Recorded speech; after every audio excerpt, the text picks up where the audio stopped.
नमस्कार दोस्तों। बहुत ही प्रसन्नता का विषय है। जिस वजह से इस चैनल की शुरुआत की गई थी, हम उस ओर अग्रसर हो चुके हैं।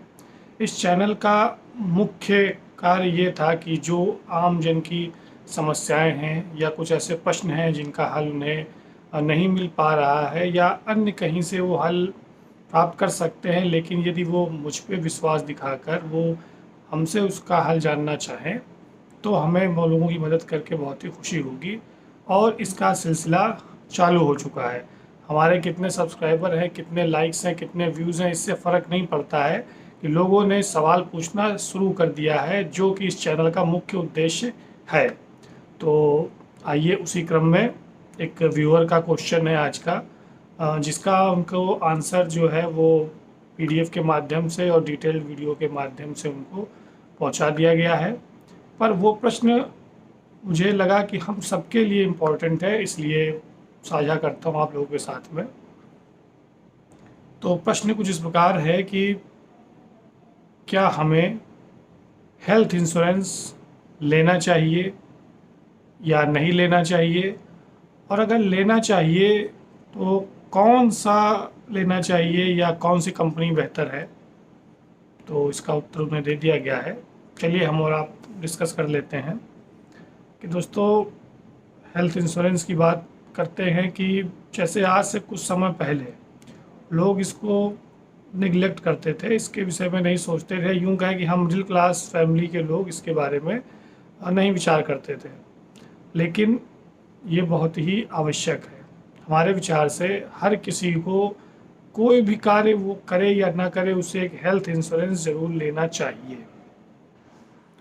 हेल्थ इंश्योरेंस हम सभी को एक जल्दी एज में ही ले लेना चाहिए, क्योंकि जितनी अर्ली एज में हम हेल्थ इंश्योरेंस पॉलिसी ले लेते हैं उतना ही कम हमारा प्रीमियम होता है। तो इसलिए जैसे ही आप 25 या 30 के आसपास पहुंचते हैं तो आपको एक हेल्थ पॉलिसी ज़रूर लेनी चाहिए। अब सवाल होता है कि हेल्थ पॉलिसी कितने सम की लेनी चाहिए। तो चूंकि आजकल के मेडिकल एक्सपेंसेस को तो आप समझ ही रहे हैं, किसी भी ठीक ठाक हॉस्पिटल में अगर आप हॉस्पिटलाइज होते हैं तो आपका 1 लाख 2 लाख तक तो खर्च तो आ ही सकता है। तो इसलिए लगभग 5 लाख जिसका कवर हो, ऐसी इंश्योरेंस पॉलिसी हमें लेनी चाहिए।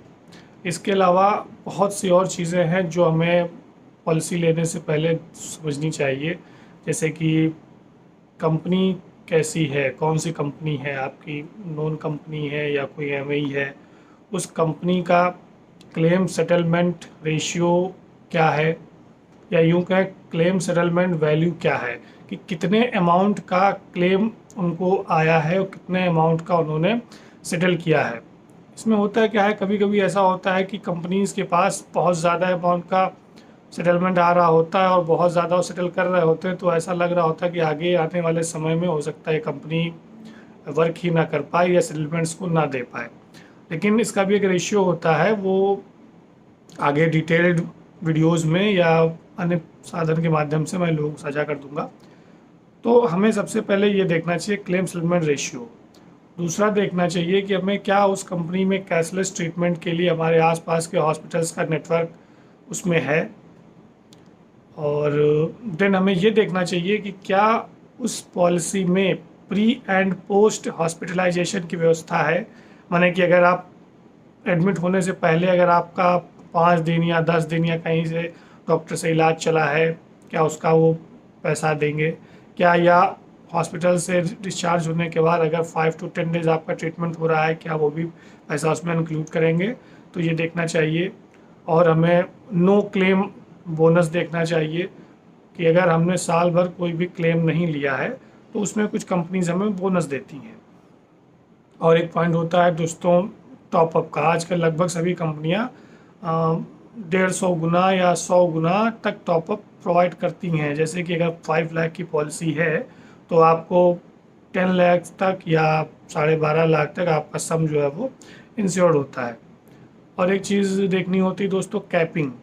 क्या ऐसा तो नहीं है कि किसी बीमारी में वो एक फिक्स्ड अमाउंट से ज़्यादा आपको ना दें, उसके ऊपर आपको ही देना पड़े। और एक दूसरा होता है को पे, कि सपोज दैट आपको 20,000 रुपये का खर्चा आया है तो कंपनी कहती है कि साहब 20,000 तो हम पूरे नहीं देंगे आपको, 5,000 तो आपको देने पड़ेंगे। तो कुछ कंपनीज ऐसी हैं, कुछ ऐसी हैं जो बिल्कुल भी को पेइंग नहीं करवाती हैं, वो फुली आपको प्रोवाइड करती हैं आपका जो भी खर्चा आता है। एंड देन हमें क्या देखना चाहिए कि हाँ, कि उस कंपनी में कुछ बीमारियों का वेटिंग पीरियड क्या है।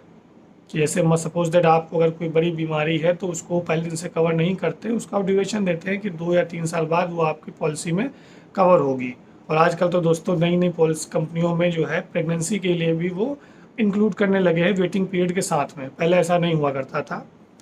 तो यही कुछ बातें हैं मेरी समझ से, वो देखना चाहिए आपको। और लगभग इस समय नॉर्मल कंपनीज़ का जो भी प्रीमियम आ रहा है वो 6500 या इससे कुछ कम या इससे कुछ ज़्यादा पर ईयर आ रहा है। तो अगर आप सोचें कि अगर मैं बीमार नहीं होता हूँ तो ये मेरे 6500 रुपये तो बेकार चले गए। बट आप ये सोचिए, अगर ये 6500 रुपये दे के आपको खुदा न खास्ता उस साल में अगर एडमिट होना पड़ गया और बिल आपका 10 या 20,000 जो भी आता है, तो वो तो इससे कहीं ज़्यादा होगा ना, वो इसमें सेटल हो जाएगा आपका। और मैं कहता हूँ अगर आप पूरे 50 साल भी 6500 के प्रीमियम को आप भरते रहे तो भी आपका 3,25,000 समथिंग अमाउंट आप प्रीमियम में देंगे। कैलकुलेशन में हो सकता है थोड़ा ऊपर नीचे हो गया हो, लेकिन अगर आपको कवर मिलेगा किसी भी साल में, अगर आप बीमार होते हैं तो 5 से 10 लाख तक आपको अगर पेमेंट हो जाएगा, तो ये आपके लिए तो एक फ़ायदे की ही बात है ना। और दूसरी सबसे बड़ी फ़ायदे की बात इंश्योरेंस पॉलिसी लेने की ये होती है दोस्तों, कि इंश्योरेंस पॉलिसी के बंदे रोज़ आपके कुशलता के लिए ईश्वर से प्रार्थना करते हैं, जिसकी वजह से आप ना तो जल्दी बीमार पड़ेंगे और ना ही आपका कुछ अशुभ होगा। तो इसलिए बिना सोचे समझे, हाँ पॉलिसी किस कंपनी की लेनी है ये तो सोचना है, लेकिन लेनी है कि नहीं लेना है तो इसमें बिल्कुल भी सोचना नहीं। हमें पॉलिसी लेनी है और ज़रूर लेनी है, जल्दी एज में लेनी है, बस थोड़ा सा समझना है। और अगर अभी मैं किसी कंपनी का नाम नहीं लूँगा, लेकिन अगर आप मुझसे पूछना चाहें तो मेरे व्हाट्सएप के माध्यम से आप मुझसे पूछ सकते हैं कि कौन सी कंपनी बेटर है या किस कंपनी का मैं पॉलिसी होल्ड कर रखी है या कौन सी मैं प्रेफर करूँगा, तो मैं आपको ज़रूर बताऊँगा। Thank you.